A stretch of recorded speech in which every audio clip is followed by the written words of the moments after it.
Kuala Lumpur சாலை போக்குவரத்து இலாகா ஜேபிஜே நேற்று தாமான் கோப்பராசி போலீஸ் பகுதியில் நடத்திய இரவு நேர அதிரடி நடவடிக்கையின் போது ஓட்டுநர் உரிமம் இல்லாத மற்றும் சட்டவிரோதமாக சாகசங்களில் ஈடுபட்ட 52 இளம் மோட்டார் சைக்கிள் ஓட்டுநர்கள் மற்றும் 13 வயது சிறுவன் ஒருவனையும் கைது செய்துள்ளது.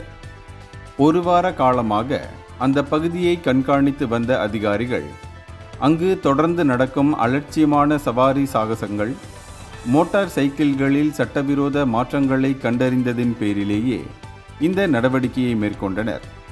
இந்த நடவடிக்கையில் மொத்தம் 277 மோட்டார் சைக்கிள்கள் ஆய்வு செய்யப்பட்டு 65 மோட்டார் சைக்கிள் பறிமுதல் செய்யப்பட்டன. மேலும் 546க்கும் மேற்பட்ட போக்குவரத்து விதிமீறல்களுக்காக சம்மன்கள் வழங்கப்பட்டுள்ளன.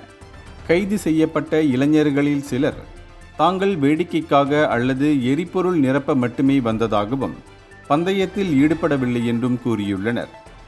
இருப்பினும் இத்தகைய நடத்தை பொதுமக்களின் உயிருக்கு ஆபத்தை விளைவிக்கும் என்று அதிகாரிகள் எச்சரித்துள்ளனர். மேலும் சாலைகளை பாதுகாப்பாக வைத்திருக்க இத்தகைய சட்டவிரோத செயல்களில் ஈடுபடுவோர் மீது உறுதியான சட்ட நடவடிக்கை எடுக்கப்படும் என்றும் அவர்கள் வலியுறுத்தியுள்ளனர். இந்தியர்களின் இதய குரல் மக்களோசை.